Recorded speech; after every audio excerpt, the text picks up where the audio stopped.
Just loving this moment. Can we stay here forever? I'm loving this moment. Can we stay? Hello! Good morning, guys. Ang syaba-syaba ko na. Tingnan natin kung anong kilo. Kasi, last 66. So, nung bumag sa katawan ko, guys, umabot ako ng 57.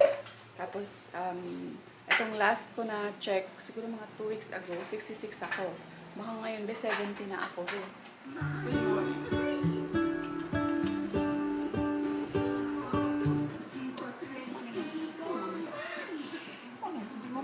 Gigil ako, nagigigil talaga ako. Nagigigil ako, be. Pata, pata. Nagigil ako sa pata. What if the world had more of your smile? What if the wind could spread your love? Okay, Aryan?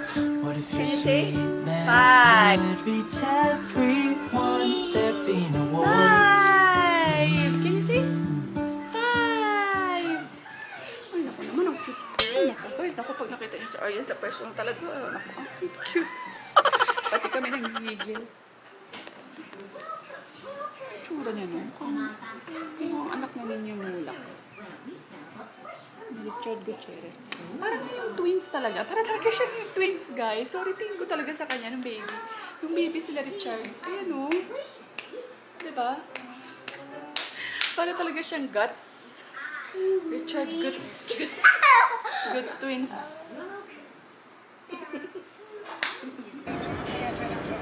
So, ang tawag dito, ayan, I have a lot of errands today, mga besh, kasi sira yung headlight ko. I mean, punti yung headlight ng sasakyan at ang aircon, walang aircon ba? Hindi ko magkana ang aircon. As in, free yun siguro, hindi ko alam. Yan, papacheck ko pa. Tapos kukuha na rin ako ng bagong stocks. Kasi medyo matagal-tagal na akong walang stocks na bago. So, let's go.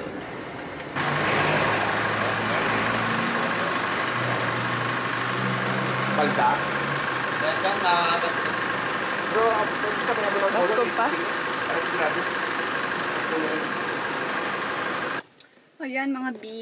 Dali na, maglagay lang tayo ng kulay. Diyos ko lang itong kakulay-kulay. Ayan, maglagay lang ako ng kulay kasi... Ay!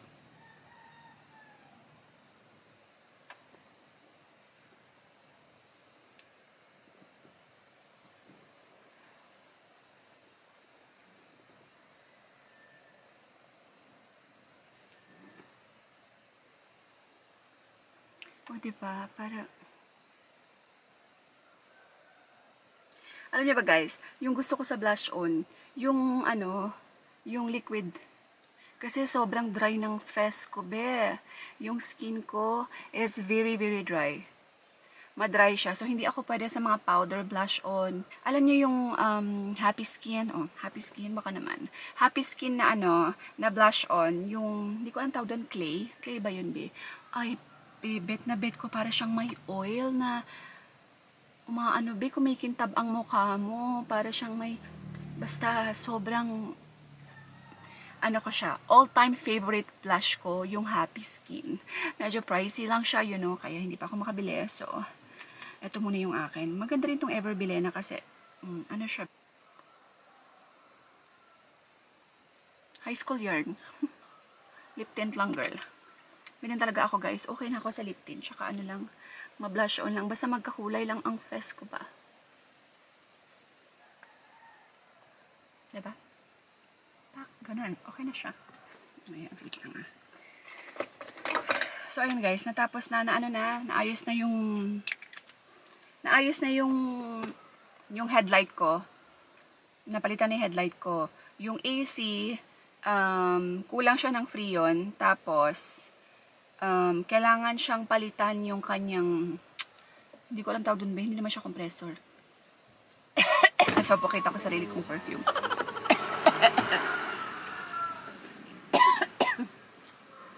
Grabe ang tapang. Basta, may kailangan siyang palitan sa aircon. It cost 10,000 pesos O, diba? So, medyo pricey siya, no? Anong medyo pricey talaga siya? So, hindi naman siya urgent for now. Ang importante, ma-change ko lang muna yung Freon niya. Kasi yung Freon, guys, 500 pesos lang naman siya. Actually, sa aking kilala. Sa aking friend ng aming pastor, si Pastor Gideon. Shout out kay Pastor Gideon. Andito ako sa aking supplier at kukuha muna tayo ng stocks. Kasi guys, actually, kaya hindi pa ako nagsistop pa rin ng posting. Kasi malaking tulong sa akin yung posting.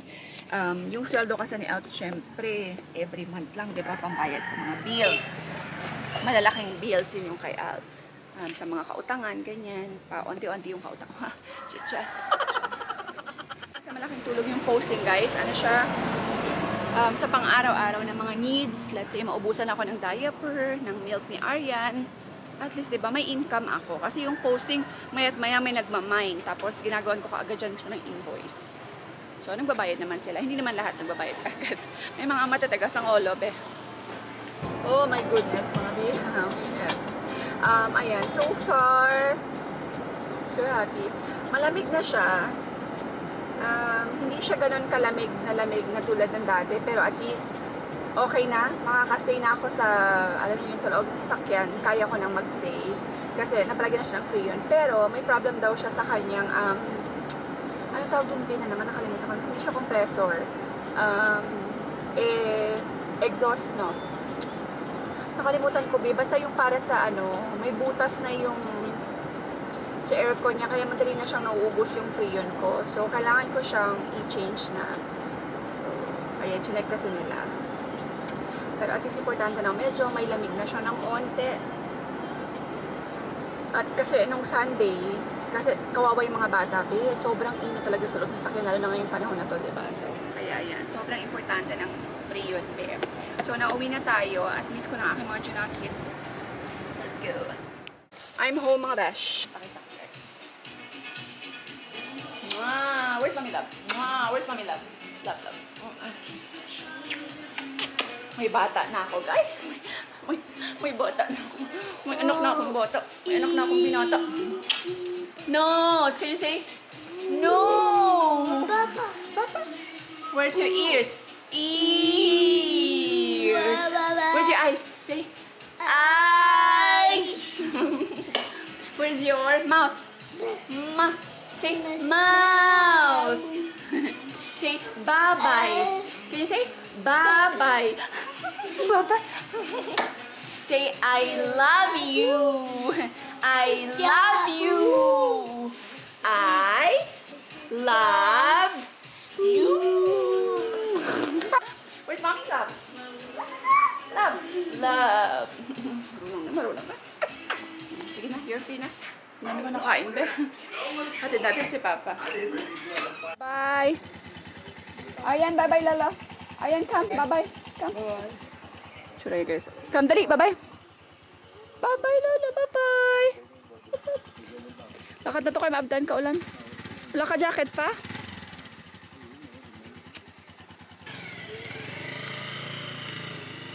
Ayan, isa si Papa. So, maghuhugas na tayo ng pinggan.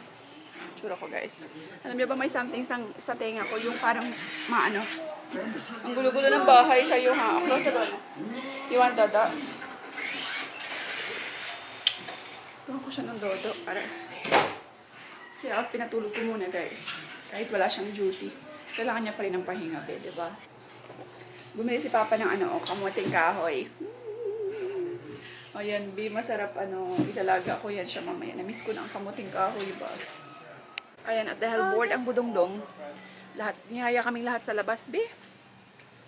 Should we go to your friends? Come. Okay, Arya, lock the door. Don't open. Ayoko samahan. What is that? Huh? Oh, Filipino ka na, ha? What are you doing? You play with them. It's just a...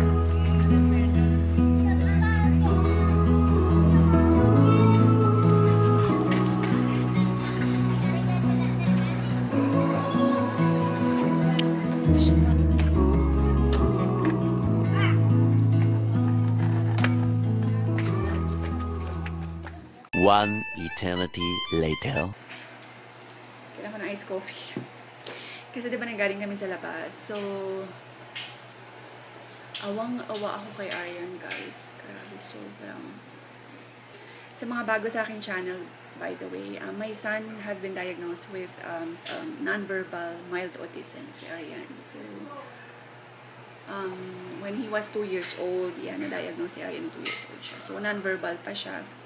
And you know what, usually, sa mga gantong kids, na sa mga Aussie kids, sobra silang guys, sobrang very generous sila, mapagbigay sila kumbaga, tapos madamdamin sila masyado, guys.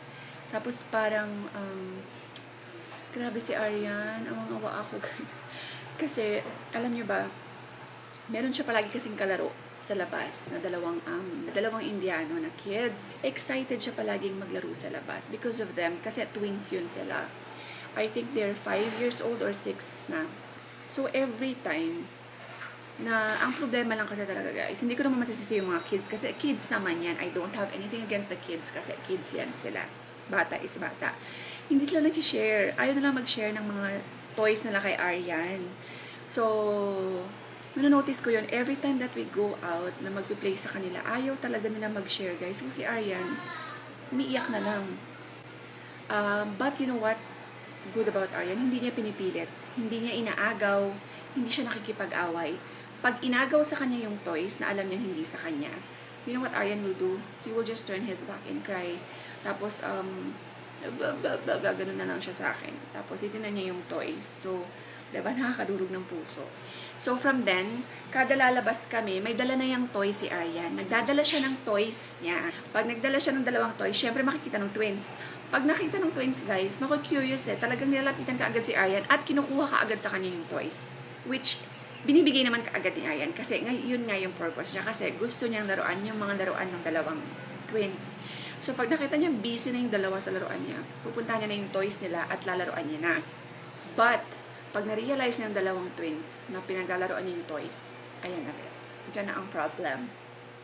Umiiyak na kaagad, sumisigaw lang na yung lalaki, as in sigaw ng sigaw yung lalaki. Si Aryan, as an autism, ayaw niya yung ingay, guys. So, tinatakpan niya yung tenga niya habang sumisigaw yung isang bata. Tapos, umiiyak siya at the same time. Hindi ko alam yung nararamdaman niya siguro is, bakit ayaw pa rin nila mag-share? Pinahiram ko naman siya ng toys niya. Yun siguro hindi niya maintindihan, no? Yun ang nakakabasag ng puso. Alam mo, pinapastop ko na yung bata, please, don't shout. Pero hindi niya ako naintindihan, sumisigaw pa rin siya. Pero at the same time, kahit ganun yung mga bata sa kanya, guys, kada magpapaalam kami magbababay, umiiyak talaga si Aryan. Nagbababay talaga si Aryan sa kanila. So, ayan, hindi ko naman masisisi yung 2 bata kasi bata yan, guys, eh. Pero, hindi naman nananakit si Aryan. Hindi siya marunong manakit. Hindi siya marunong gumante. Yung pag nasaktan na rin siya one time dyan. Pero hindi siya gumagante. Umiiyak lang siya. So, my God, I'm so blessed, no? And so grateful that Aryan has a really, really soft heart. Napakalambot na puso na bata. Sobrang bait. But, kinatatakot ko rin na, you know, minsan parang gusto ko rin siyang turuan lumaban, ganun. You know, he needs to learn how to fight back. Na ipagtanggol yung sarili niya, alam niyo. But this is not the right time. Siguro later on na pag medyo malaki na siya. So anyway, kakain na muna ako ng dinner. Kasi after 6, busy na ang peg ng lola niyo. Besa kakaprepare ng 2 bata na ito. So ako kakain na ako. Kasi later hindi na ako makakain, Step na kami mga besh. Time check, it's 9 o'clock. Kita ba ako na? Ayan. Medyo na-late kami kasi nag-plancha pa ako, ng mga ipopost ko tomorrow. Close! TV, please. Na-late ako, kasi nag-prepare ako. Arya, daddy's upstairs. In the office. Arya, let's go na.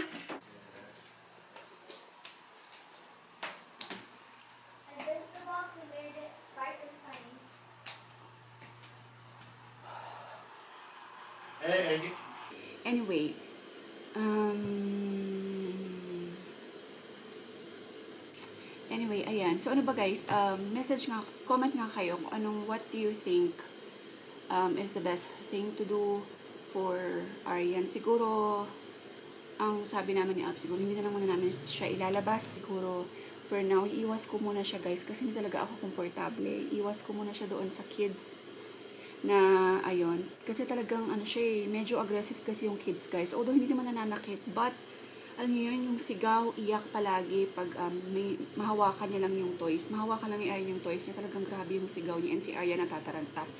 He's covering his ears, tapos iyak talaga. Umiiyak din si Aryan. Kasi siguro, alam niyo yun, parang confused din si Aryan. Hindi niya alam din paano i-handle yung situation.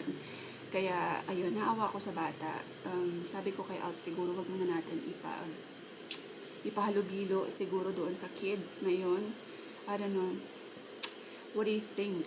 Comment lang kayo mga dash. Sa mga iba pa rin kasi talaga yung may mga experience na mga moms sa ganitong situation, diba? So, although every child is different, every situation is different, pero kahit pa paano makakatulong, ano yung mga input nyo, mga advices nyo. Ayan. Anyway, thank you so much for watching. God bless everyone. Stay positive all the time, and we will see you the next time.